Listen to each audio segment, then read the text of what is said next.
nuestro podcast En Simple, un espacio, una instancia de conversación en donde hablamos acerca de temas de envejecimiento de manera simple, sencilla, nos acercamos a las familias y a las personas mayores. Bienvenidas. ¿Cómo estás, Caro? Bien, ¿y tú? Bien, feliz, muy Estoy contenta. ansiosa. ¿Tú estás ansiosa Sí. porque este es un tema que te apasiona? Sí, además que yo soy fan de la invitada. No, sí, es que tenemos su propio fan club y ella quizás no lo sabía. Es más, yo debía haber traído el cartelito. Sí, con un... Sí. Sí. Sí. Bueno, hoy día vamos a hablar de un tema muy relevante, es un tema sensible, es un tema que pareciera que es muy complejo. Sin embargo, son cosas que tenemos que acercar a las familias de las personas mayores. A las personas mayores muchas veces da miedo abordar este tema, pero la invitada que tenemos hoy día es súper interesante porque ella ha logrado acercar este tema a más personas. Actualmente es la cofundadora de Opción Mayor, también es la directora ejecutiva de AIRAS. Estamos hablando de la doctora Marilu Budinich. Bienvenida, ¿cómo estás? Muchas gracias, muy contenta de estar hoy aquí en esta oportunidad, muy honrada además de la presentación, así que disponible para que podamos conversar. Oye, cuéntanos, Marilu, un poco de ti, tu trayectoria y qué estábamos conversando antes acerca de, bueno, cómo llegas a este tema a todo esto, demencias, que no lo habíamos mencionado. Sí, hoy día el gran tema de las demencias. Demencias, ¿cómo llegas tú a este Así como tema? en versión abreviada, porque Sí. antes les estaba hablando la historia larga. Cuando yo salí de la universidad, en el fondo en mi primer año de universidad, tuve mi primer acercamiento a la geriatría. Y que fue, primero estuve en un hospital, donde no lo pasé muy bien en mi pasada de medicina interna, porque sentía que los pacientes eran muy complejos y que estaban varias semanas en la sala y se quedaban ahí. Y después me tocó pasar por geriatría, por la sala de geriatría, donde me di cuenta que eran los mismos pacientes que yo tenía en el otro hospital y que no era porque este hospital fuera más organizado, tuviera más recursos, sino que era la forma de hacer las cosas la que hacía una diferencia. Y por eso me gustó la geriatría y escogí posteriormente en el fondo esta oportunidad de hacer la especialidad de geriatría. Y ya estando en geriatría, me encontré con esa dificultad un poco, habiendo salido recién de la universidad, de sentir que uno le enseñaba medicina de forma fraccionada, como el corazón, el pulmón, el intestino, y esto que uno le estaban pidiendo a los profes de querer articular todo, era muy difícil, ¿ya? Y estando como con esa un poco crisis, me toca llegar a la pasada de psicogeriatría. Y ahí descubro esta temática de las demencias y me encanta porque considero que es, para mí, desde mi perspectiva, como lo más desafiante desde el ámbito de la geriatría y que además uno se da cuenta de que dependiendo de lo que uno haga y cómo lo haga, puedes cambiar como la trayectoria de vida de las personas y de su familia. Así que de ahí en adelante, las demencias. Oye, qué interesante porque particularmente yo conociendo la historia de Carolina también, que tiene una mirada muy similar con respecto a esto de lo que tú puedes hacer y que puede cambiar la vida de las personas con demencia. Absolutamente, absolutamente. O sea, tú puedes empezar a conocer a la persona mayor. Yo observo bastante a las personas mayores, en especial cuando están con algún grado de demencia, y he tenido la capacidad y un poquito como entre la suerte, los dones y todo eso, de poder evitar sintomatología, de validar las emociones, de un montón de cosas que han hecho que mi trabajo sea mucho más sencillo cuando me toca trabajar con alguien o con un grupo de personas que tienen demencia. Yo te quiero dar un dato. Dale. ¿Ya?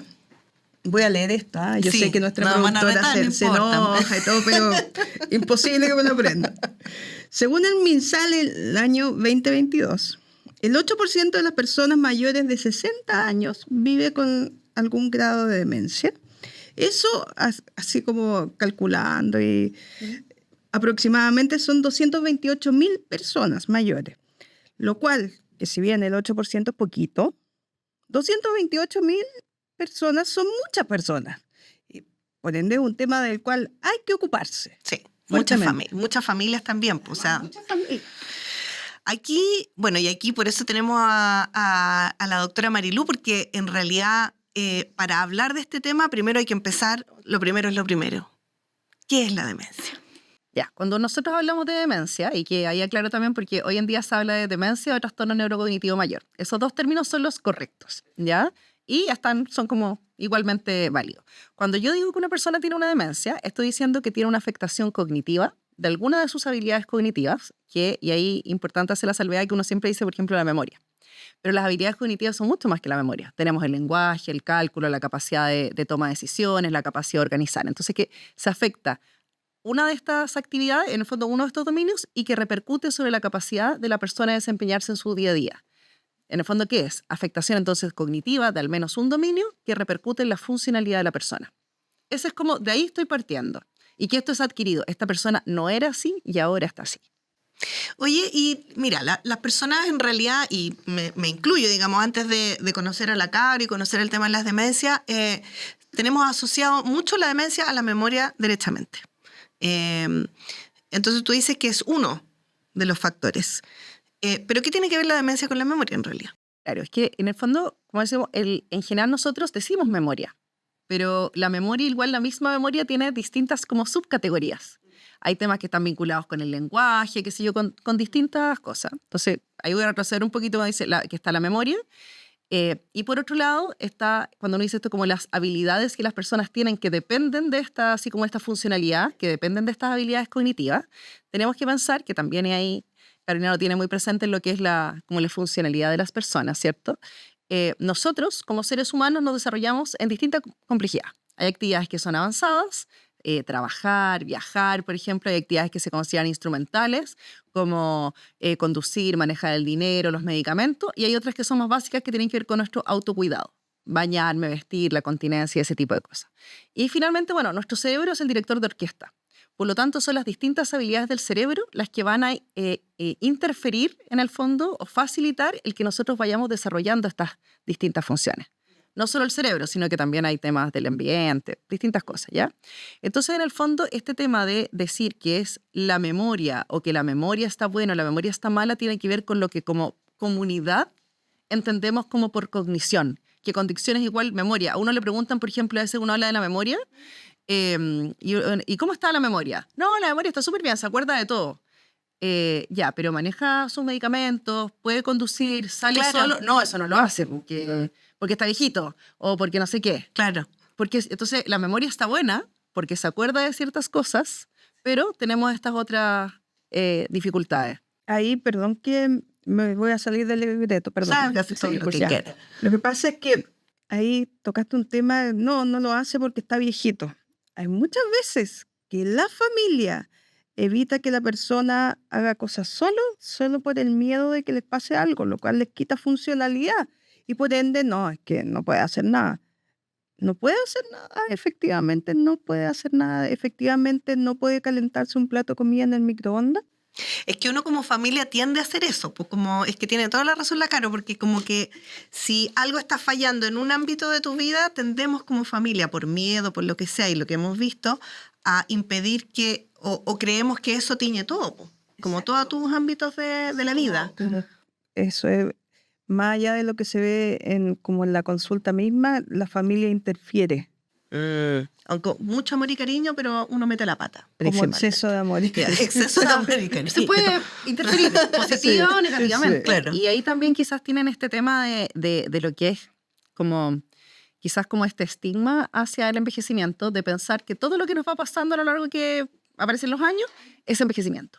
Entonces, que es normal. Entonces no consultamos. Entonces, es normal que se me olviden las cosas, es normal que me caiga, es normal que se me escape el pipí, es normal que tenga menos fuerza. Y ninguna de esas cosas son parte del envejecimiento. Son condiciones que se hacen más frecuentes o más posibles en la medida que uno va envejeciendo. Pero no es el envejecimiento, es el resultado de enfermedades. Y lo mismo pasa con la demencia. La demencia no es normal. Nunca va a ser normal que yo tenga una afectación cognitiva que repercuta sobre mi funcionalidad. ¿Ya? Oye, eso que tú acabas de decir es tremendamente relevante para las personas, porque en realidad esta cruzada que uno lleva de, oye, hay cosas que no hay que normalizar, es un llamado también de atención a todos nosotros a tener más observación, como una observación más crítica de lo que está pasando en la persona mayor, en nuestra familia, como para no dejar pasar ciertas cosas. Claro, y en el fondo cuando uno dice esto, yo digo, en el fondo pensemos esto ya, afectación cognitiva más el tema de la funcionalidad, estamos diciendo que algo pasa, ¿ya?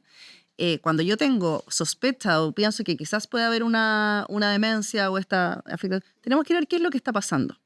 Y a veces mi falla funcional o mi falla cognitiva va a ser por una alteración específica, qué sé yo, a nivel de algún tejido o localización del cerebro, pero hay otras veces que va a ser por otras causas y que tienen que ver esto con lo que uno dice como con los diagnósticos diferenciales. En el fondo, ¿qué es lo importante? Que yo sepa que se me olvidan las cosas, así como signos de alerta.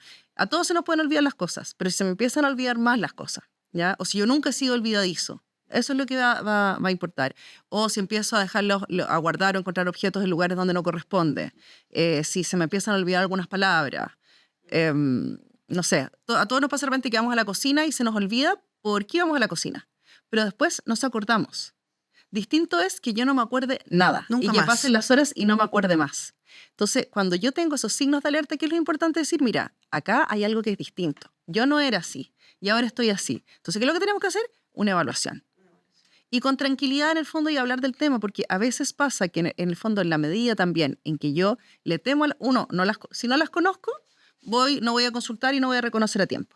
Y por otro lado, si las conozco pero pienso que no hay nada que hacer, no voy a querer consultar, no le voy a querer contar a nadie que me están pasando cosas y por lo tanto eso va a repercutir en que no vamos a poder vivir bien. Oye, la doctora Tocó todos los temas. No, pero Se acabó la entrevista. Sí, se acabó el podcast. tocó todos los No. temas que conversamos anoche. estábamos hablando entonces de cómo se relaciona la demencia con la memoria, y entiendo entonces que la memoria es uno de los elementos y que va más allá de entonces solo recordar algo, ¿cierto? Exacto. Y en el fondo, cuando estamos hablando de demencia o de estos dominios cognitivos, finalmente dijimos ya, son dominios cognitivos, lenguaje, cálculo, capacidad de planificación y esas cosas que repercuten sobre la funcionalidad de la persona, ¿ya? Pero yo no dije lo que era la funcionalidad, ¿ya? Y que tiene que ver, que es esta como capacidad de desempeñarnos de forma autónoma en el día a día. Y que va desde actividades que son más complejas a otras que son más simples. Tenemos las más complejas que se llaman avanzadas, como viajar, tener un hobby, un pasatiempo. Luego vienen las instrumentales, que son con las que me relaciono con el entorno, conducir, que tienen que ver como con la subsistencia. Conducir, los medicamentos, cocinar, lavar, hacer aseo. Y luego vienen las que tienen que ver con mi autocuidado, que son las básicas como bañarse, vestirse, caminar, subir escaleras, la continencia y ese tipo de cosas. Entonces, estas afectaciones cognitivas, estas afectaciones de la funcionalidad se pueden ver por distintas cosas. A veces son por factores ambientales, por patología, por medicamentos, qué sé yo. Y hay ocasiones en las cuales, si esa afectación de la funcionalidad tiene origen en esta afectación de los dominios cognitivos, yo tendría que pensar en una demencia. Y acá hay un tema que también es muy socialmente aceptado, y yo he aprendido que no es así, pero ¿existe la demencia senil? Es una muy buena pregunta, porque yo al principio dije, los términos correctos serían al día de hoy demencia o deterioro, trastorno cognitivo mayor, perdón. Y resulta que la demencia senil no es un buen término porque no existe, porque hace mención a que la demencia sería parte del envejecimiento, y la demencia no es parte del envejecimiento. La demencia es más frecuente a medida que la población envejece. A mayor edad tengo mayor riesgo de tener una demencia, pero nunca va a ser normal. Por eso está mal que hablemos de demencia senil, porque sería normalizar el proceso. Es como, tiene demencia senil, tiene demencia de viejito. No, pues, o sea, en el fondo, ¿esto es o no es? Claro, es como, está viejito, entonces tiene demencia. Y es normal. Y es normal, porque ya está viejito. Y no es así. Y no es así. O sea, de hecho hay un comercial muy antiguo de una fundación que muestra a la persona mayor como en situación de calle en blanco y negro. Y se interpreta que esta persona está con problemas de memoria, está con demencia. Ese comercial que salió en los años 80-90 le hizo pésimo al tema de considerar como los olvidos como algo no normal de los mayores. Así como que era parte de... Como instaló un tema Instaló irreal, tema. O que no era lo correcto. No es lo correcto, porque acabamos de ver que el 8%. Claro, lo que pasa es que si uno lo ve, todo depende de donde uno lo quiera como evaluar en los números, porque claro, uno dice 8%, pero las cifras internacionales son variables. Uno dice ya, a los 60 años como el 1%, y de ahí cada 5 años se va duplicando. Entonces, cuando yo estoy con una población de más de 80 años, lo más probable es que un 30% tenga algún grado de deterioro cognitivo, algún grado de afectación de sus habilidades cognitivas. ¿Ya? Pero uno dice, eso es harto, y por eso tenemos que hacernos cargo y estar atentos. Pero tengo un 70% que no. ¿Ya? Lo mismo pasa con temas de vejez y de funcionalidad, en el fondo, que si uno va perdiendo movilidad o requiere más apoyo, sí, es un tema también del que tenemos que hacernos cargo, ver cómo prevenir, cómo acompañar a esas personas, pero no son la mayoría de la población. Entonces, cuando eso pasa, yo tengo que saber que eso es a causa de algo, no son solo los años. El mensaje a las familias y a las personas mayores es, como no hay que normalizar este tipo de cosas, hay que poner atención. Eso es lo primero. Tal cual. Poner atención. Tal cual. Ya, y acá hay otro tema que a mí también esto a mí me pasa porque yo voy teniendo conversaciones con gente. Por ejemplo, ayer estábamos hablando en mi trabajo, estábamos hablando del tema de la demencia, entonces decían, no, pues que mi suegra no tiene demencia, tiene Alzheimer. Entonces la pregunta es, ¿cuál es la diferencia? ¿Qué es qué? Demencia y Alzheimer. Son muy buenas todas las preguntas, Ya. ¿cierto? Porque, a ver, la demencia o trastorno neurocognitivo mayor siempre se dice que es un gran paraguas. Donde yo digo es afectación cognitiva que repercute sobre la funcionalidad, y vamos a ver después en distintos tipos de severidad, ¿ya? Eso es el gran paraguas. Pero esto se debe a distintas causas dentro del cerebro, ¿ya? A distintas enfermedades o procesos. Y dentro de esas, la causa más frecuente de demencia es el Alzheimer, ¿ya? Entonces, si uno dice, en el fondo, si yo estoy hablando de Alzheimer efectivamente es demencia. Pero no todas las demencias son Alzheimer porque no se producen necesariamente por eso mismo, ¿ya? Entonces, ¿qué es lo que pasa? Como la demencia por Alzheimer es la más frecuente, estamos hablando sobre el 60% en general, es de la que más se conoce. Por lo tanto, uno muchas veces toma el modelo de evolución de la enfermedad de Alzheimer para explicar las cosas que le pasan o le pueden pasar a las personas con demencia y sus familias. Pero no todos les va a pasar necesariamente lo mismo. Y no todos van a partir con la misma, por decirlo, enfermedad o patología en el cerebro. ¿Ya? Ya, ok. O sea, Con las mismas áreas del Los cerebro. síntomas son distintos entre una demencia y otra. Los primeros sí. Como son progresivas, los síntomas van cambiando, pero para adelante se tienden a encontrar. Claro. Y que en el fondo tiene que ver, los síntomas que va a tener la persona dependen más que de la patología, de si yo tengo un prión, tengo un amiloide, o tengo una proteína tau o cualquier otro nombre raro, depende de la zona del cerebro que está afectada, cuáles son los síntomas que yo voy a tener, ¿ya? Y ¿qué es lo que pasa? Que estas distintas condiciones, como dice Carolina, van evolucionando comprometiendo distintas áreas. Entonces, por ejemplo, hay un compromiso que se da en la enfermedad de Alzheimer que uno diría como típica, en que partimos por el hipocampo, por la zona en la que está en el fondo el tema de la memoria, y por eso uno habla de la falla de memoria, pero después se va avanzando al lenguaje, al reconocimiento de caras, reconocimiento de objetos, distintas cosas. Y esas cosas, en el fondo como esos cambios que se van produciendo en el tejido cerebral, son los que van explicando los distintos síntomas que van apareciendo. Que al principio no sé, al principio eran algunos olvidos, pero después ya se me empezaron, olvidos de esto, después se me empezaron a olvidar quizás algunas palabras, después ya no reconocía tanto a las personas, después me empezó a confundir, y eso tiene que ver con las áreas que se van afectando. Esos son como los síntomas que uno tiene que ir identificando entonces, o sea, los síntomas o los signos, como una persona, yo como familiar de una persona mayor, o yo persona mayor, ¿cuáles son como las cosas que yo tengo que mirar y poner alerta? Primero saber en el fondo que así como todos envejecemos y el cuerpo efectivamente va cambiando con los años, y tenemos esta cosa que es como cambios que uno se llaman como fisiológicos de la vejez, que es como que aparecen y nos afectan los distintos sistemas y órganos, pero que no necesariamente repercuten o de gran manera o en condiciones normales en el funcionamiento. Lo mismo pasa en el cerebro. En el cerebro se producen algunos cambios que serían como normales o esperables para la edad.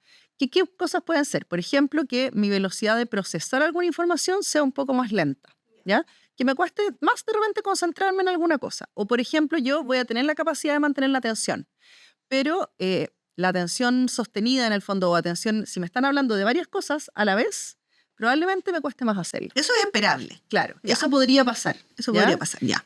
Puede que me cueste o me demore más en aprender alguna cosa, pero no significa que no la pueda aprender. ¿Ya? Entonces, lo más importante es que yo debería poder seguir haciendo lo que he hecho el resto de mi vida. Quizás me voy a demorar más en algún proceso, pero mi funcionalidad debería ser la misma. ¿ya? Entonces, en el fondo, si yo empiezo a sentir que empiezo a olvidar algunas fechas, algunos compromisos, que olvido algunos objetos, tú no vas a decir, oye, pero es que eso nos ha pasado a todos. Sí, a todos nos pasa. A mí me pasa siempre y toda la vida. Y ahí es importante, por eso es importante saber cómo he sido yo. Si lo que me pasa es lo que me ha pasado toda mi vida, es parte de mi personalidad. ¿Ya? O Por de mi ejemplo, a mí se me desarrollo. olvidan las llaves en todos Siempre. lados, siempre se me pierden las cosas. Ya, eso es Perfecto. parte de mí. Pero si empiezan a pasar cosas distintas con mayor frecuencia o empiezan a tener repercusión en la calidad de vida de esas personas, porque se empieza a meter en aprieto, o por ejemplo personas que han sido súper ordenadas con sus cuentas, que de repente resulta que ya no tenemos el mismo orden, o se me olvida pagar las cuentas, o empiezo a tener más dificultades cuando me expongo a alguna nueva situación, por ejemplo, o tengo una situación de estrés, me tiene que llamar la atención. Si no me puedo manejar igual como yo lo hacía antes, me tiene que llamar la atención. No necesariamente va a ser una demencia. Lo que estamos diciendo es que no es normal. Entonces veamos qué pasa, porque pueden ser distintas cosas que vamos a tener que descartar. Y una pregunta ahí que tiene que ver con, ok, veo eso. ¿A dónde va la gente cuando tiene estas señales de alerta? ¿A qué médico? Porque de repente a mí también me han preguntado, ¿para dónde voy? ¿Voy al geriatra? ¿Voy al neurólogo? ¿Voy al psiquiatra? ¿A dónde va la persona cuando ve eso? Ya, ahí hay distintas como respuestas. Ya, primero que nada, hoy en día existe un GEST de Alzheimer y otras demencias. ¿Ya? Entonces, en el fondo, si yo, así como tengo dudas, no sé, si yo me atiendo a nivel del servicio público y tengo alguna queja de memoria, yo puedo acceder a través, digamos, de mi equipo de cabecera, que no necesariamente a través del control del médico, sino que al que le haya tocado atenderme, transferir que tengo queja de memoria. ¿Qué es eso se llama? Yo Perfecto. tengo queja de memoria. Queja de memoria. Ya. Entonces, cuando yo tengo una queja de memoria, hay ciertas cosas que uno va a proceder y se van a realizar desde esa instancia. ¿Ya? Y hay cosas que las puede hacer el médico no especialista o el equipo no especialista y otras que van a ser, digamos, como del especialista. Luego, si uno dice, mira, sabes que yo, dentro de lo que sería como la libre elección, quiero ir a especialista o quiero saber con quién atenderme, va a depender, efectivamente, dentro de las especialidades que más trabajamos con el tema de las demencias, está neurología, que es como lo clásico, y también está la geriatría y la psiquiatría. ¿Ya? Perfecto. Cuando uno le pregunta y uno dice, mira, ¿sabes qué? ¿A quién voy? ¿O por Claro. dónde? ¿Por dónde parto? ¿Por dónde parto? Si es una persona que tiene algunos signos de alerta, como pudiese ser alguna alteración motora, ya ¿Qué es pérdida alteración motora? pérdida de fuerza, dificultad para caminar, cambio quizás en la percepción, en la visión, ese tipo de cosas, en el fondo que uno piensa que puede haber alguna patología neurológica que esté explicando este tema como más específico, algo, o sea, como va en esa línea, uno pensaría en el neurólogo. Perfecto. ¿Ya? Si tengo un tema que es que no hay muchos signos así como neurológicos, que es más bien solo de la conducta, de ideas extrañas, que si yo, uno podría ir por el lado de la psiquiatría. Y desde el punto de vista como general de la geriatría, claro, yo soy geriatra, entonces uno hace la recomendación amplia, pero en el fondo, en el caso del geriatra, uno puede consultar. Y en general, ¿qué personas se benefician más de la atención, así como específica del geriatra? Si es que toman varios medicamentos, si es que tienen más edad, si tienen varias patologías o si tienen los síndromes geriátricos, si están con alteraciones de sueño, trastorno de la marcha, trastorno del ánimo, algún déficit sensorial, dificultad para ver, para escuchar, o tienen varias patologías. En general, esos son que uno diría, mira, ¿sabes qué? Partamos por el lado del geriatra. Pero hoy en día, como esto es en el fondo GES, debiese ser que si yo me acerco dentro de mi sistema de salud y digo que tengo una queja de memoria, se me canalizara por esa línea, Ya. digamos, a nivel Hay un- público-privado, el Ya. flujo de cómo Perfecto. actuar ante la queja de memorias. Ya, perfecto, perfecto. Hoy, perdón, me quedé con una duda en eso. Entonces, la persona mayor en un sistema privado, ¿toma ahora con quién? ¿Con medicina general? Y dice, estoy con... Si fuera también así como en el contexto del así como algoritmo GES, debería ser por esa línea también. ¿Ya? Pero claro, uno conoce, en mi caso, uno conoce mejor cómo funciona el sistema público de atención, y en el sistema privado tiene que ver como con los algoritmos que tenga digamos, como cada ISAPRE preafiliación de salud. Ya. ¿Ya? Lo importante, yo creo que desde uno en el fondo es saber cómo ya, tengo que consultar. Consulté a un médico de cabecera, consultaré a mi médico de cabecera. Si no sé, y también tiene que ver dónde yo estoy, con quién me puedo evaluar. Si soy una persona más bien joven, por ejemplo, de menos de 60 años, probablemente, y estoy pensando en una queja de memoria, eso es derivación a neurología. Ya, acá hay un tema, porque quiero dilucidarlo. La demencia, como no está asociada a la vejez, entonces personas pueden desarrollar demencia en cualquier edad. Sí, es más frecuente, eso sí, se considera, digamos, como, en general es como de los 60, 65 años, es como lo que uno diría como de inicio, se me fue la palabra normal, pero si es antes de los 60 años, o para alguna otra también, antes de los 65 sería como de inicio temprano. Entonces, en esos casos también uno va a pensar en otras patologías, ¿ya? Asociadas a Claro, porque finalmente lo que yo les decía es, tenemos que ver qué es lo que está pasando en el cerebro. la causa. ¿Cuál es la causa? Sí, Entonces, ya. en el fondo, para uno inclinarse, mira, sabes que esto puede ser por un Alzheimer o puede ser por una enfermedad por cuerpos de Levy o frontotemporal, qué sé yo, va a depender de lo que uno recopile, tanto de la historia de la persona, del examen, de la imagen. Eso. Oye, y por ejemplo, ya me voy a ir a ver, yo veo tele, ¿ves? Entonces me gusta la tele. Bruce Willis tiene una demencia. Entiendo que esa es frontotemporal, ¿o no? Bruce Willis es frontotemporal. Sí, Creo que eso ya. salió publicado. Eso es lo que salió Sí. publicado. ¿Y cuál es la diferencia? ¿Qué características tiene eso? Cuando uno habla así como de los principios, hay un montón de causas de demencia, de cosas en el cerebro que pueden generar esto que decíamos, afectación cognitiva con repercusión funcional. Dentro de las más frecuentes, dijimos que estaba la enfermedad de Alzheimer, ¿ya? Después vendría la, digamos, como de causa vascular, ¿ya? Y que ahí compite, se dice como está la vascular y está la por cuerpos de Levy, y luego sería la frontotemporal. Esos son como los 4 grandes grupos, siendo que hay Perfecto. subtipos y un montón de otras cosas. La demencia frontotemporal en general se caracteriza porque hay atrofia o afectación de la parte frontal, la delantera del cerebro, claro, y de los lóbulos temporales. Dependiendo de la zona también que esté afectada, si es más, por decirlo, más de afuera o más de adentro, en algunas personas va a tener más afectación de conducta, que puede ser desinhibida, y en otros puede ser más apatía. ¿Ya? Y en otros va a repercutir quizás más la parte del lenguaje. Entonces hay temas que son de lenguaje y de conducta. Y hay personas que tienen variantes que son más bien conductuales y que lo que se ve esto es como cambios de conducta, y en otras de lenguaje. Y ahí vienen también ciertos subtipos y variedades. ¿Qué pasa con la demencia en general frontotemporal? Que tiene estas alteraciones que se pueden ver en personas más jóvenes, también se pueden ver en mayores, pero pueden aparecer con más frecuencia en jóvenes, y que tenemos estas alteraciones de conducta, compromiso y con como compromiso del lenguaje, y en general evolucionan más rápido. Evoluciona más Claro, rápido. evoluciona más rápido una demencia frontotemporal que una demencia, por ejemplo, tipo Alzheimer. Todo esto si nos movemos dentro de lo que son los promedios. Hay un caso que me marcó el corazón, el caso de una persona en un contexto, una persona mayor en un contexto residencial, en un ELEAM, establecimiento larga estadía adulto mayor. Y la persona estaba con un diagnóstico muy vago de deterioro cognitivo, pero claramente aquí había algo mayor. Era una persona que estaba absolutamente apática, principalmente apática. Que rara vez fijaba, que te miraba, como que tenía la mirada perdida. Y al equipo de la residencia y a mí se nos ocurrió que pudiéramos hacer una intervención con ella. Y hicimos un delantal como de estimulación cognitiva que tenía un montón de otras como cartas para la reminiscencia. La verdad es que estábamos en un proceso muy creativo. Y con ella hicimos varias sesiones.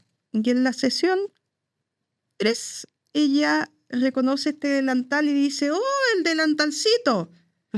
Y todo así como, por suerte que tenemos esto grabado, porque de verdad que es algo que nadie podría creer.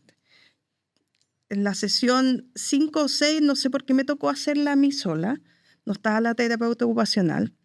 Yo empecé a mostrarle tarjetas con imágenes de personalidades conocidas a nivel internacional y nacional. Le mostré una carta del Papa, Juan Pablo II. Y me dice, ¡oh, el Papa! Yo dije, sí, el Papa. Y yo vine a ver al Papa cuando estuvo acá en Chile. Así le dije yo. ¿Y con quién fue a ver al Papa? No, fui con los chiquillos. Y fui con mi marido. Y ella, primera vez que hablaba de su marido. En los 3 años que estuvo, primera vez que hablaba de su marido. ¿Así? Sí, me dice. Y había un montón de gente. Ay, había un montón de gente, le digo yo. Sí, un montón de gente. Y ahora viene el Papa nuevo a Chile. Y yo así como, al borde de la lágrima. Sí, pues le digo, ahora viene el Papa nuevo a Chile. El Papa Francisco, ¿ves? Sí, le digo yo. Terminamos de hacer toda la intervención y un ciclo de videos y la verdad es que a uno le cuentan y uno lee en los libros que este tipo de cosas cuando la gente se puede conectar pasa, pero cuando pasa en tu oficina uno como que ¡pah! Me voló el cerebro y cuando nos tocó editar el video y mostrar como todo el avance que hubo con ella, de no conversar las primeras 2 sesiones así como, ya pues señora, deje de hablar más o menos. Mi marido lo editaba porque él es informático y yo lloraba y me decía, no entiendo por qué llorar. Es que tú no entiendes el trabajo que hay aquí detrás. Tremendo, tremendo. Es que ahí, claro, es como, porque Marilu hablaba del cerebro, así como muy biológicamente, y es impresionante entonces la capacidad que tiene el cerebro de sobreponerse a una enfermedad de este tipo. Es que en el fondo ahí también tiene que ver un poco quizás en poder entender, como por eso les decía, cuando uno piensa esto es como en la sospecha o cuando uno ya consulta o qué cosas hay que estudiar o en qué cosas tiene que fijarse, porque son muchas cosas las que repercuten en la funcionalidad de las personas. Entonces eso va a ser importante al momento del diagnóstico y también en el seguimiento. Porque si no pasa que uno dice, es que tiene una demencia o tiene una enfermedad de Alzheimer o tiene no sé qué, y eso explica todo. No, las personas con demencia también les pasan otras cosas.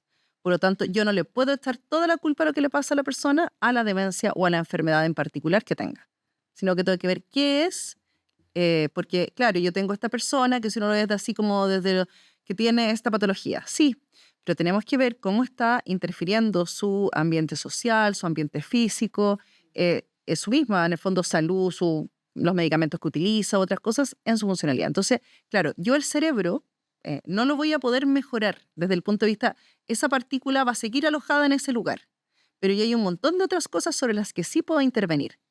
Entonces, cuando uno está partiendo, yo siempre digo, esto es como, se hace este ejercicio a nivel del diagnóstico, de limpiar qué es lo que está pesando cada cosa, pero eso tiene que ser a lo largo de toda la trayectoria, para ver en el fondo, porque uno de los mayores errores que nosotros podemos tener es decir, es que esto es por la demencia, la señora. No, quizás a la señora le faltan unos lentes, quizás está con hipotiroidismo, puede que tenga demencia igual, pero esa demencia que tiene de base, si yo le agrego que la persona está deprimida, que no tiene una rutina estimulante, que está utilizando antipsicóticos, fármacos para dormir, que está con la glicemia baja, que está con la presión baja, que su rutina es pobre, que está con las cortinas cerradas, todo eso suma para ese resultado que yo estoy viendo ahora. Entonces, cuando yo voy a intervenir, intervengo sobre todos estos factores.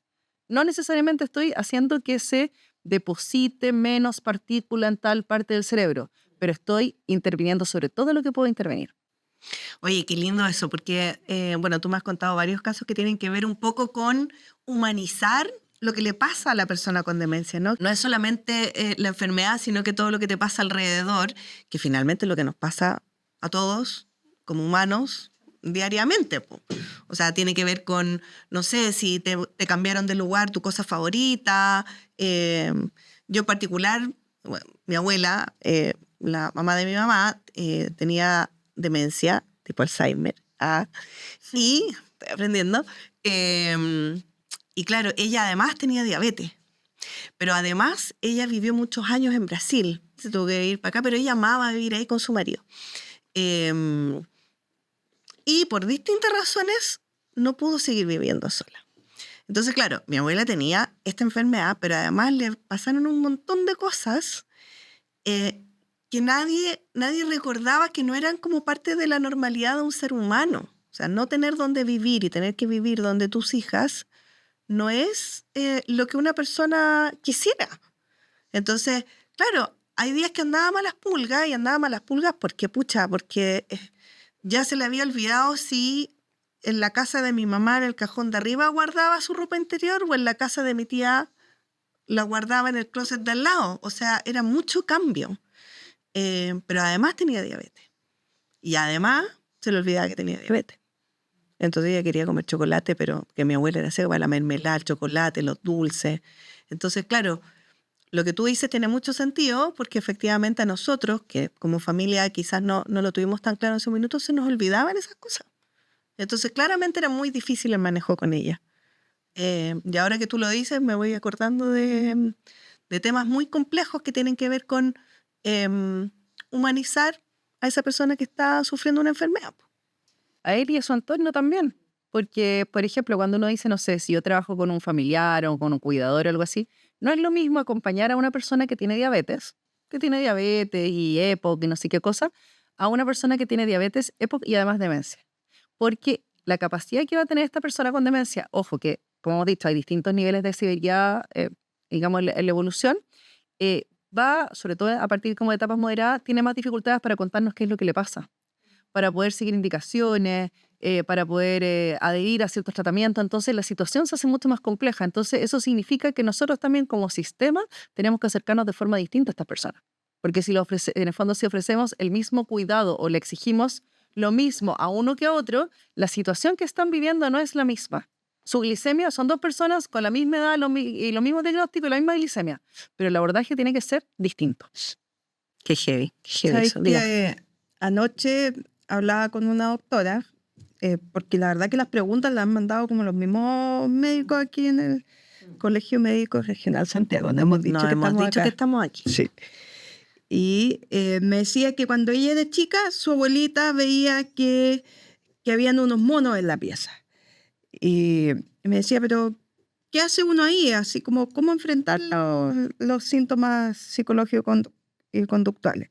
Entonces, yo le dije que de alguna manera que lo último que había que hacer era como orientar a la realidad y decir como desde lo racional, señora, ¿a dónde van a entrar unos monos a su pieza? Sino más bien como acompañar la emocionalidad y un poco validar esta emoción, que es lo que indicaría Naomi Feil, que es una escritora, psicóloga y trabajadora social muy conocida en el área y que falleció el año pasado. Sí, falleció el año pasado, pero que ella habla mucho como de validar las emociones para evitar como la continuidad del síntoma psicológico actual. ¿Qué otras cosas se pueden hacer en Ahí eso? yo creo que es súper importante y que no lo dije al principio también, en esto así como ir repitiendo, dijimos, afectación cognitiva que repercute en la funcionalidad y que además se acompaña en una gran medida de lo que son lo que dijo Carolina recién, los síntomas psicológicos conductuales asociados a demencia. Porque como mi cerebro es mi director de orquesta, yo siempre digo, si mi cerebro falla, la música, que es nuestra conducta, se va a alterar. Entonces, mi conducta empieza a cambiar. Entonces, cuando hablamos de estos síntomas psicológicos conductuales, es muy importante abordarlos porque se dice que, o sea, casi más del 90% de las personas en algún momento va a tener alguno de estos síntomas. Y estamos hablando de alucinaciones, que es ver cosas que no existan, ¿cierto? Ideas delirantes, en el fondo pensar cosas que no existen, inquietud motora, alteraciones del sueño, euforia, apatía, hay una lista grande de trastornos del sueño, ¿ya? ¿Y qué es lo que pasa? Que esos síntomas suelen ser muy disruptivos para el entorno y son las cosas que más le molestan y le preocupan al entorno. Y de hecho muchas veces la gente consulta por eso. No consulté porque mi mamá se extravió. No consulté porque dejó de usar dinero. No consultó porque dejó de hacer las cosas que le gustaban. Nada de eso me llamó la atención. Pero cuando empezó a hacer cosas raras, esta no es mi mamá, ¿ya? ¿Y por qué? Yo no hice, ¿y cuándo partió este cuadro? Ahora que salió a la calle en pijama, ¿será hoy día? Porque a veces, porque en el fondo la demencia no parte de la noche a la mañana. Si hay un cambio agudo en la conducta y que parte de la noche a la mañana, yo estoy pensando en otro cuadro. No estoy pensando en demencia. La demencia es algo que sea lento, ¿ya? Entonces, ¿qué es lo que pasa? Las alteraciones de conducta nos llaman la atención y generan esta como disrupción. Y ahí lo que dice Carolina, ¿cómo podemos abordar esta situación? Ahí es súper importante conocer como la biografía, primero como la biografía de la persona. ¿Quién es esta persona que yo tengo al frente? Lo que tú decías, o sea, qué cosas le importaban, qué cosas le gustan, para tratar de entender lo que le está pasando. Después de ver qué es lo que le pasa. Porque a veces uno dice, no, es que mi mamá se agita, o mi mamá grita. Ya, pero evaluemos esa situación. ¿Qué estaba pasando o qué pasa antes de que la persona grita? ¿Qué pasa durante? ¿Qué pasa después? Porque digo, si yo digo ya, mi vecina grita, yo me voy a imaginar una cosa. Puede ser y uno va a ver a las personas y es que está gritando desde porque es media sorda y está hablando fuerte y por eso es un grito. De que está gritando por la reja de su casa, de que le quieren hacer daño y está es distinto. Son es un distintos, grito sí. igual. Entonces ya. Y ahí tenemos que pensar, ¿qué le puede estar pasando a la persona que se está manifestando de esa forma? Y en general uno tiene que ir viendo como este tema de las necesidades insatisfechas. tiene hambre, tiene sueño, está aburrida, tiene mucho estímulo, ¿ya? Le duele la guatita, no ha ido al baño, en el fondo, como qué cosas que son de ella o de su ambiente físico o de su ambiente social están afectando. Y eso en el fondo es lo que uno como trabaja para tratar de probar y decir, uno, lo que dicen algunos expertos es como, ya, ¿cuál es la situación? ¿Cuándo pasa? Devolvamos la película hacia atrás, es un video. ¿Qué estaba pasando antes? ¿Qué estaba pasando durante? Ya. Y en general el abordaje de estas situaciones que uno por un lado va a tratar de prevenirlas, tratando a la persona de mantener como sus necesidades satisfechas en cuanto a las necesidades biológicas, emocionales, de entretención, que sí, ese tipo de cosas. Y luego, cuando estas cosas pasan, ver cómo evitar que sigan increciendo y por otro lado ver cómo las podemos aplacar. Pero como dice Carolina, en general tiene que ver cómo la persona no tiene la capacidad para adaptarse a eso que está sintiendo y lo empieza a manifestar con esto, con disconfort, con movimiento, con tocar, y ahí somos nosotros los que nos tenemos que... Nos tenemos que educar, nos tenemos que entonces, educar, también. nos tenemos que adaptar y empezar a probar. Y generalmente, cuando uno mira así a las personas, las familias, y uno logra hacer este como switch, empieza a darse cuenta, pero qué es lo que está detrás de esto? Sí. Porque, no sé, ahí, ejemplo, uno puede acordarse un montón de cosas. No sé, me acuerdo siempre un señor que nos decían, es que la noche se levanta y se quiere ir a trabajar. Y empieza con que se quería trabajar, ya. ¿Cómo entender ese tema? Bueno, este señor fue vendedor viajero, entonces se despertaba cuando era de noche y qué sé yo. Entonces, la intervención que uno hace Claro. va desde lo que a la persona le haga sentido. Entonces, hay medidas que son generales para todos. Que uno dice, ya no sé, higiene, como cuando uno habla de la higiene del sueño, la alimentación, que a todos nos sirven. Y uno siempre efectivamente las va a tratar de instaurar. Y luego viene esta como personalización para ver qué es lo que le hace sentido a cada persona. Pero hacer eso no es fácil. No, pues peluísimo. No es fácil porque tiene que ver, no necesariamente por la dificultad de entender, sino porque implica un cambio de conducta mía, del entorno. Pero y todo el cambiar rato, conducta es difícil. No, y además, tener siempre presente que los síntomas psicológico-conductuales no son por joder. O sea, que pasaba mucho en la residencia donde yo trabajaba.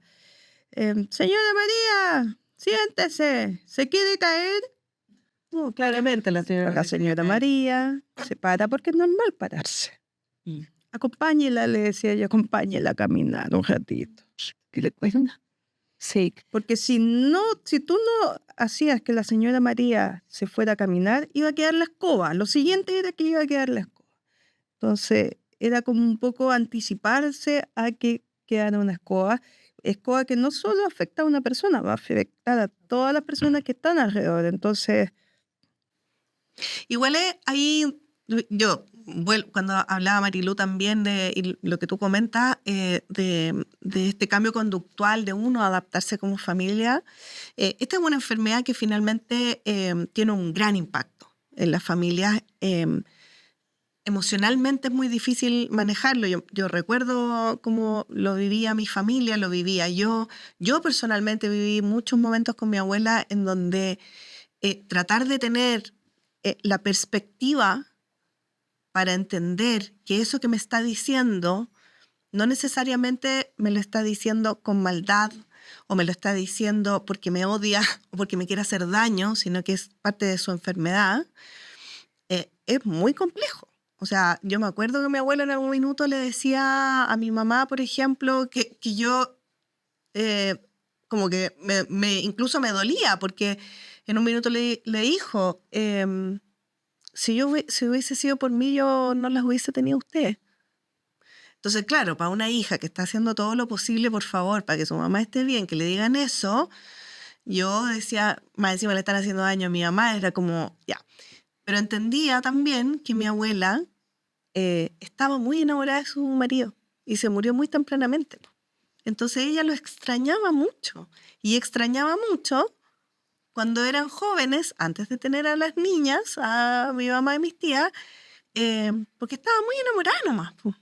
Pero es muy difícil. Entonces, ¿qué camino tiene que tomar la familia? ¿Cómo avanzamos con eso? ¿Cuáles son las recomendaciones? Me estoy saliendo un poco de la pauta, pero... Creo que hay un tema que es personal, uno que es familiar y uno que es como de comunidad. O sea, que nosotros estamos hablando de estos temas es súper importante. O sea, decir, ya, esto pasa. y de cómo vamos construyendo también, porque cómo yo apoyo a ese familiar o cómo apoyo a este como cuidador o referente de la persona, porque se ha visto en el fondo que una persona que cuida a otro, que tiene sus necesidades satisfechas, es una persona cuidada en mejores condiciones. O sea, la calidad de vida de las personas con demencia depende directamente de la calidad de vida de sus cuidadores o de su entorno de apoyo. Entonces, en el fondo, es como nosotros como comunidad, como equipo de salud también, y equipos sociales en general, nos vamos haciendo cargo de que estas otras personas o colaborando puedan seguir participando. Puedan, en el fondo, que yo, y esto quizá ahí me salgo un poco de lo más clásico de lo médico, pero cómo vamos trabajando por esto que se llama las comunidades más amigables. Que a veces uno habla de comunidades amigables con los mayores, comunidades amigables con las personas con demencia, con las personas, con los niños, con las personas con necesidades especiales, pero finalmente es que seamos más amigables con todos. Porque en la medida que yo como comunidad voy entendiendo que a veces hay personas que tienen algunas dificultades cognitivas o funcionales o que pueden tener alteraciones de conducta y cómo yo respondo a esa situación, eso va a significar también, por ejemplo, que esa familia esté más confiada o se sienta más segura cuando va a un espacio público y que no tenga miedo de que les vaya a pasar algo, de cómo los vamos a acoger. Entonces yo creo que efectivamente hay una transformación como sociedad que, claro, demora, pero que tenemos que ir en esa línea. Y desde el punto de vista, digamos, como de la persona que cuida, que ojalá uno no sea un cuidador, sino que uno habla de esta como esta persona de apoyo, de referencia, porque en las etapas iniciales uno no necesita un cuidador, necesita alguien como que esté ahí presente. En etapas más avanzadas probablemente sí va a necesitar alguien que se haga cargo de las cosas que tú no puedes hacer y que tenga este rol más de cuidado directo. Entonces, en el fondo, por un lado está, como decías, en el fondo esto de ir el conociendo, el capacitándonos, el educándonos, el sensibilizando, pero también ir cuidándome yo en la medida que puedo, en el fondo, cuidando también mi salud mental, viendo cuáles son mis necesidades, cómo me articulo dentro de mi red.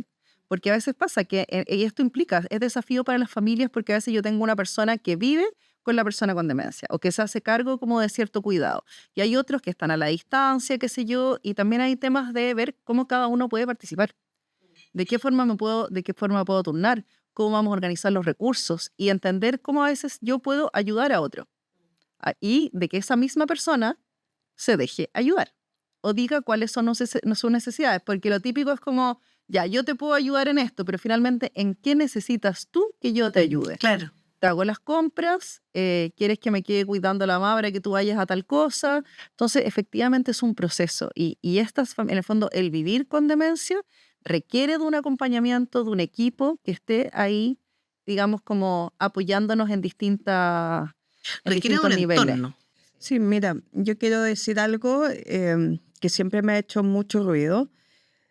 Típico que en la cotidianeidad uno se topa con comentarios de, uy, se me olvidaron las cosas, ya llegó el alemán, que me dio Alzheimer, como si fuera algo, Como la talla. como si fuera algo súper gracioso, pero yo nunca he escuchado a una persona decir, oh, me duele una pechuga, me llegó el cáncer de mama. Bueno, Claro. el otro comentario es igual de inadecuado, Mm. es igual de doloroso para la familia y además que para el Alzheimer ni siquiera hay morfina. ¿Cachai? Claro, no hay nada que Entonces hacer. es como, dejemos de hacer esta es mi cámara, dejemos de hacer estos comentarios porque en verdad es dolorosísimo para la familia. Sobre todo cuando, yo creo que ahí también, sobre todo cuando tú no sabes si en este grupo hay alguien que está cuidando a alguien con demencia. Exacto. Que te puede doler, pues, ¿cachai? Y también hay otro tema que tiene que ver con, que yo también lo he visto, y es, hay un grupo de personas que está cuidando a la persona con demencia o está apoyándola en este proceso. Y hay otras personas que están mirando de afuera. Y las personas de afuera tienden a tener una opinión y al borde de la crítica muchas veces critican las decisiones que toma la familia con respecto a lo que pasa ahí. Y ahí, fome, Guárdesela. Fome, porque yo me acuerdo que alguien como de afuera le decía a mi mamá, no, es que ustedes no deberían hacer eso. Y decía, mi mamá está 24/7 con esta señora, que es mi abuelita, que yo la quería tanto, pero que me trata pésimo ahora. Y que porque además mi abuela cada vez que yo iba decía que yo le robaba después. Entonces después empecé a cachar que cuando yo iba como que andaba escondiendo sus cosas. Entonces yo decía, mi mamá vive con esto, se levanta y se acuesta con mi abuela con esto, tiene que lidiar y hay otra persona que no hace nada y que critica. Y es penca, po. O sea, este es como el llamado, no critiques si no saben. No sé si está bien decirlo o no, pero pucha que es doloroso cuando alguien está lidiando con algo todos los días y alguien te dice, no, que lo estoy haciendo súper mal. Mira, hay una pregunta que me pasaron ayer. Cuando una persona tiene Alzheimer, ¿sí o sí vamos a ir a una residencia de personas mayores? No, ¿Qué es la indicación o qué es lo mejor? no. En el fondo ahí también va a depender, primero, como decíamos, en esta evolución de la demencia, en etapas, ¿cierto? En las primeras etapas las personas pueden tener, como decíamos, algunos olvidos, qué sé yo, algunos olvidos de fecha, de compromiso, dificultades en lo que se llaman estas actividades como más instrumentales, que decíamos, el dinero, los medicamentos, pero son independientes en todo lo que es como su autocuidado, bañarse, vestirse, ese tipo de cosas. Y siempre se va a afectar lo más complejo primero. O sea, por ejemplo, uno habla del transporte, los medicamentos afectan antes que otras cosas que son más domésticas de la casa. Y esa afectación además es progresiva. En el fondo no es como que uno de un día para otro vaya a dejar de hacer las cosas. Entonces, yo tengo cierta dificultad y tenemos que ver cómo con mi ambiente social y con mi ambiente físico, en el fondo, no sé, con iluminación, con claves, con organización, la idea es que nosotros favorezcamos que esa persona se pueda seguir desempeñando lo mejor que pueda, de la forma más segura, de la forma más satisfactoria el mayor tiempo. Y esto va a seguir avanzando y van a aparecer luego otras dificultades, por ejemplo, donde ya las personas todavía tienen la habilidad, por ejemplo, para vestirse, para bañarse, para ir al baño, pero se desorganizan, ¿ya? Entonces, por ejemplo, no sé, pues me pongo la polera al revés o me enredo cuando voy al baño. No es que no pueda hacerlo, pero necesito algunas claves. O me baño sola, pero me echo el champú en la cara, el hipogloss en los dientes, porque son ese tipo de dificultad. Entonces, claro, se afecta mi autocuidado, pero no es que no pueda, necesito un apoyo, ¿ya? Entonces, uno siempre habla como que al principio necesito supervisión, es como uno siempre dice, primero los ojos, hay gente que necesita que la vigilen, después otra que con la boca le digan, oye, mira, mejor esto que esto otro, y lo último son las manos, que alguien haga las cosas por mí, ¿ya? Oye, qué buena la forma en que lo estás explicando ya. Sí, Es que me sí. encantó. Los ojos, la boca y después vienen las manos. manos. Entonces, en ese ir las manos, y entendiendo que a veces hay personas que van a tener, en algunas cosas van a necesitar más ayuda que en otras. Y después ya, en etapas más avanzadas, las personas ya requieren apoyo en todo lo que es como sus actividades de la vida, en vestirse, en bañarse, y que también es progresivo, ¿ah? No significa que la persona llegue a hacerle de todo. A veces va a poder colaborar más, eso en tema de la continencia. Y al final siempre lo que se dice es como que el cerebro, como se ha ido afectando en forma progresiva, independiente de la patología que haya de base, finalmente es como que dicen que al cerebro se le olvida decirle al cuerpo qué es lo que hay que hacer. Y empiezan a aparecer las alteraciones motoras en etapas más avanzadas. Entonces puede que yo tenga dificultades para caminar, temas de continencia, ya tengo menos lenguaje, puede ya tener casi total o mucha dificultad para poder entender lo que pasa en mi entorno. Y es una persona con una demencia severa, ¿ya? Y ahí también pueden aparecer ya en etapas más avanzadas dificultades, por ejemplo, como para tragar. Y que es porque ya mi cuerpo está absolutamente como desorganizado. Eso en el contexto de una enfermedad degenerativa como puede ser el Alzheimer y que es algo que ha ido pasando en el tiempo. Ojo, porque a veces yo puedo tener una persona que tiene una demencia leve y que tiene no sé, un accidente vascular y se afectó la deglución. No es lo mismo. No es lo mismo cuando esto es así. O sea, siempre hay que ver la historia completa, ¿ya? De cómo va. Porque además a las personas con demencia que van avanzando así de a poquitito, si de repente se enferman, si tienen una infección urinaria, si se caen, se van a pegar un bajón abrupto. Y la demencia no empeora de un día para otro tampoco. Entonces ahí yo tengo que ir, ¿qué es lo que está pasando? Para ver si puedo volver siempre estoy pensando cómo puedo volver hacia atrás. No estoy mejorando la demencia, pero sí estoy viendo que hay otras cosas que le pasan a esta persona que hace que empeore más rápido. ¿Ya? Perfecto. Entonces, en esa etapa ahora llegamos a la etapa final. Antes a uno siempre, y hay unos videos que son bastante buenos, pero que llegan a esa parte.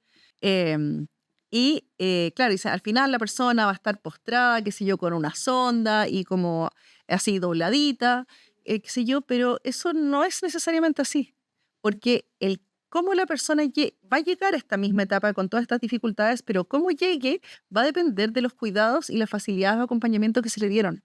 Entonces a mí me ha tocado ver personas que efectivamente no comprenden mucho, tienen poquito lenguaje, pero que tienen un entorno que favorece todavía su caminata y que todavía, por ejemplo, son continentes. No porque se den cuenta ellos de cuando tienen que quieren orinar o quieren tener posiciones, sino porque su entorno, como tienen una rutina donde las comidas son por horario y lo llevan al baño por horario, la persona sigue yendo al baño y no usa pañal, por ejemplo. Perfecto. ¿Ya?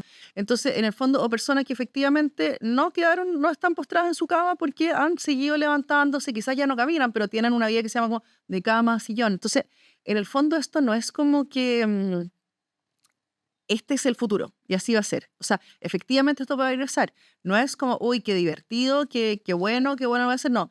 Pero en el fondo es como que hay muchas cosas que nosotros podemos hacer para vivir mejor con esta condición. Y por eso es muy importante, y ahí le hablo yo a la cámara, que al día de hoy, en el fondo, uno pensaría que es terrible que uno le diga, mira, su familiar tiene una demencia, no hay nada que hacer. Siempre hay cosas que hacer. Nosotros no vamos a curar la demencia, pero hay muchas cosas que podemos hacer para que esa persona viva mejor y para que usted que la está acompañando también pueda vivir de mejor manera. No, súper clarísimo. Sin embargo, hay gente igual que decide ingresar a la residencia y ahí siempre la pregunta es cómo saber elegir. Y desde mi experiencia es libre ingreso en visitas, poder acercarse a los comedores y ver qué están comiendo.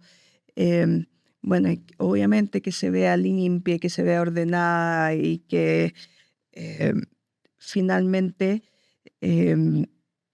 la residencia pueda siempre contestar todas las preguntas que tienen sus apoderados, que así se llaman los hijos que ingresan en la residencia. Claro, y gracias porque no respondí la pregunta, pues dije que iban a pasar distintas cosas, pero no dije... Claro, efectivamente, claro, el tema del ingreso a la residencia va a depender de que cada persona va a ir evolucionando y luego va a tener que ver con los medios que yo tengo para poder cuidar a esta persona, con medios económicos, medios de la disponibilidad social, en el fondo cuál es el entorno con el que cuento, cuál es la voluntad que tiene esa persona. Por eso son decisiones que son finalmente individuales. Medios emocionales también, porque al final, o sea, este es como meto mi cuchara, pero como emocionalmente estoy preparado o no para asumir el cuidado de esta persona, entendiendo todos los factores que, o sea, uno siempre quisiera estar con su familia y uno siempre quisiera cuidar, pero también yo creo que hay que ser responsable con uno mismo en ese sentido de Por decir. eso ella dijo que el cuidador tenía que estar bien para poder Exacto. cuidar. Claro, y dependiendo de cuál es mi condición, si yo no tengo la condición de salud para poder hacerlo, y también entender cuando uno dice que llega el momento de pensar en una residencia, no es que yo tenga que pensar la residencia, por ejemplo, en una etapa avanzada, o porque quizás para mí la etapa más desafiante es una etapa moderada. Hay gente que piensa que a veces, por ejemplo, hay personas que cuando las personas tienen mayor dependencia física, les significa menos carga emocional que cuando tenían más independencia física y más dificultades conductuales. Cada situación es súper particular. Entonces yo creo que lo importante es ir viendo eso y cómo vamos, en el fondo, cómo vamos satisfaciendo esta necesidad. Y siempre pensar en la residencia como algo temporal. Porque en el fondo uno se pone en esta condición de que va a ser para toda la vida. Puede que sí, como puede que no. El tema es que tengo que ver qué necesidades tiene esa persona, cómo las puedo cumplir afuera de la residencia y cómo las puedo poner en la residencia. Porque a veces la persona entra a la residencia y puede que las condiciones de esa persona que decían que no se pudiera cuidar fuera, ahora ya no están. O que las condiciones del entorno que no podían cuidarla fuera, ahora cambien. Entonces, en el fondo, por eso uno tiene, esta cosa es algo que hay que irla viendo momento a momento. Y efectivamente, como pensando, viéndola, hay distintas sugerencias que uno puede, digamos, como considerar al momento de poder elegir una residencia, de cuál es el lugar, desde temas de recursos, desde si, por ejemplo, la persona de residencia tiene alteraciones de conducta, cómo manejan y abordan esas alteraciones de conducta en esa residencia, cómo eso va a ser súper importante, si tienen capacitación o no en manejar a personas que tengan dificultades de conducta o que tengan demencia. O si tienen un equipo de salud completo, porque hay veces que hay una TENS, está el administrador y el personal de aseo, y tampoco hay un equipo tan completo, entonces hay que ir. O sea, hay que vitrinear, primero hay que vitrinear harto. Ahí nosotros, ahí en opción mayor, por si puedo pasar el reclamo. Dale, pasa el reclamo nomás. por supuesto. Sí. Ahí en opción mayor, si uno va a las notas de interés, tenemos varias que tienen que ver con esto, como cómo elegir una residencia, cómo acompañar a una persona en el momento del ingreso a una residencia, porque eso uno siempre piensa como en el residente, pero también hay todo un proceso que pasa en la familia. Y a veces uno dice, ¿sabes qué? Yo estoy súper cansada y uno dice, oye, pero si ahora tu papá está en una residencia, estoy igual de estresada, tengo pena. Sí. No me puedo organizar para ir a verlo. Entonces, en el fondo también, eso así como tú decías, en el fondo como sin juzgar, bueno, saber que van a pasar ciertas cosas. Entonces, también saber que van a pasar ciertas cosas en el entorno y también en esa familia nos permite abordarlas de mejor manera y saber que la familia en la residencia sigue siendo tan fundamental como era afuera, porque finalmente la familia es la que la conoce de toda la vida. Y también tenemos que valorar todo el esfuerzo y el trabajo que pone la gente en la residencia, Pero no pensar que como que a veces pasa, es como no, es que la residencia sí lo saben tratar y como yo no sé, ya no es necesario que yo vaya. O como mi mamá se le olvida que yo voy, no es necesario que yo vaya. Mira qué heavy eso, qué heavy eso. Una vez me pidieron de una residencia privada ayuda. Y yo llego a la hora de almuerzo, que es como la hora más importante para los residentes. Y había una queja permanente de que la señora Juanita era agresiva. Y que siempre la señora Juanita, y en verdad la instrucción que se me había indicado era como ayudar en torno a esta señora Juanita. Entonces ya, la señora Juanita ese día andaba enferma de la guata y el menú de ese día era carne al jugo con arroz. Entonces a la señora Juanita le ponen esta cuestión, la enfermera se da cuenta, va corriendo, le agarra el plato y le quería dar unos tallarines De cambio. cocidos. Pero empieza este forcejeo donde una toma el plato por un lado y la otra toma el plato por el otro lado. Y plato buena, se cae al piso, se quiebra y la señora Juanita se pone a gritar. Y por lo tanto se demuestra que es agresiva, al Por parecer. supuesto. Ya. Entonces, las 4 mesas que rodeaban, que hacían un total de 20 personas aproximadamente, muy alteradas. Entonces, terminó el horario de almuerzo, la señora Juanita, por supuesto que no almorzó, estaba indignada, porque además la señora Juanita había sido enfermera, entonces ella declaró todos los protocolos que no debieron haber ocurrido. Y termina todo este tiempo y me junto con todo el personal que estaba. Les dije, chiquillas, ¿qué pasó? No, es que la señora Juanita es agresiva. ¿Es agresiva la señora Juanita? Porque resulta que si usted me cambia esos tallarines verdes que me va a dar, Horrorosos. horroroso, por esta carne al jugo con arroz, es que yo me habría acordado de toda su familia. Entonces, la verdad es que, ¿qué habría hecho yo? Yo habría asumido el error y habría andado pendiente de la señora Juanita todo el día que iba a estar más complicada de la guata. Porque finalmente esto terminó en un problema no solo de la señora Juanita, sino de 20 personas más. 20 residentes quedaron muy alterados. Entonces, es como la observación, como el sentido común, muchas veces te ayuda, como lo que uno dice, pero ya, hagámoslo de manera distinta, salgamos un poquito de la dinámica de lo que debe ser. Es como cuando me decía, perdón doctora, pero cuando me decía el paciente con diabetes que quería comerse un pedacito de torta, yo le daba un pedacito chiquitito de torta y me decía, pero tiene diabetes. Sí, pero también tiene hartos años, entonces la verdad es que lo voy a hacer feliz un ratito. Vamos flexibilizando algunas cosas. Sí, eso además tocaste un tema y es que, o sea, no es que me quiera alargar, pero súper importante. Esa persona, de alguna otra forma, o sea, lo que hiciste fue tomar una decisión por esa persona. Le quitaste algo que quería decidir y que sí. todavía, entiendo por lo que dice Sí, la doctora sí. Marilu, es que todavía pueden decidir. Y eso es súper relevante. Ya, entonces, consejo. Consejo para familia o persona mayor. No orientar a la aquí y ahora. O sea, mamá, la pared es blanca, le estoy diciendo. No. Que hoy día es domingo, es domingo. O sea, no establezcamos estas como discusiones absolutamente innecesarias. Y sí intentar recordar un poco la biografía, que es lo que decía la doctora, cuáles eran sus gustos, qué les gustaba, qué no les gustaba, porque seguramente esto va a ayudar fuertemente a evitar síntomas conductuales. O sea, si yo soy una persona que me carga el olor a vainilla en desodorante ambiental, lo más probable es que después, si es que algún día me llega a dar una demencia, lo más probable es que genere un síntoma psicológico y conductual respecto a esto. O sea, y si me gusta el tango, póngale tango, que lo va a hacer tanto más feliz. Muy probablemente se calme. Ya. Consejo.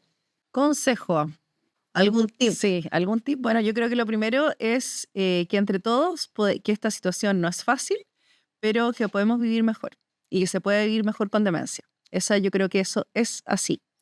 Y en esa línea, así como decía quizás Carolina, de esto de no llevar la contra, cada intervención va a depender de, digamos, como de un momento. En algunos casos, efectivamente, las personas sí vamos a poder recordarlas y traerlas a la hora y eso le va a generar confort. Y hay otras a las que no les va a generar confort. O sea, por ejemplo, hay personas que uno dice, mira, es que me pregunta 1000 veces ¿dónde está la mamá? No, es que tu mamá ya se murió. Ya, si yo le doy esa respuesta y ella se queda tranquila, estupendo. Le voy a dar esa respuesta y se la voy a dar 1000 veces. Pero si yo me doy cuenta que le aclaro esa realidad, como dice Carolina, y resulta que le genera una pena, y cada vez que le recuerdo eso mismo genera un micro duelo, la respuesta tiene que ser otra. Y no lo estoy traicionando, sino que en el fondo lo estoy ayudando a sentir el confort. Entonces, conectarnos con las necesidades que tienen esas personas, conectarnos con las necesidades que tenemos nosotros y también pensar desde cada lugar donde nosotros podemos estar, cómo podemos ayudar a que esta situación sea mejor para todos. Ya, y yo me quedo con decirle a las familias y a las personas que están viviendo una situación que es importante hablarlo. Yo creo que cuando las personas hablamos acerca de lo que nos pasa, muy probablemente encontremos a alguien que nos ayude, encontremos información. Bueno, acá la doctora hablaba de opción mayor. Muy probablemente encontremos un entorno que nos pueda aportar algo. Entonces, hablemos acerca de envejecimiento, hablemos del tema de las demencias, consulta al médico, como decían acá las especialistas, y por último decirle a las personas mayores que existen opciones, como decía la doctora Marilú, hay espacios en donde pueden ser muy bien acogidos. El Colegio Médico, que hoy día nos acoge también, un espacio donde tiene talleres y apoyo de todo tipo para que ustedes vengan a todos los colegiados. Agradecerles a ustedes por el día de hoy. Muy interesante. Ojalá sigamos conversando acerca de otros temas. Y bueno, agradecer al Colegio Médico por su patrocinio y permitirnos estar acá en la sala de podcast. Que sea un lindo día. Sí, y recordar que el próximo capítulo, cuidados, cuando ir al geriatra. Ahí vamos a tener una doctora, otra geriatra también que nos va a acompañar. Así que nos vemos en un próximo capítulo. Un beso, chiquillas. Gracias, doctora. Muchas gracias. Chao, chao. Chao.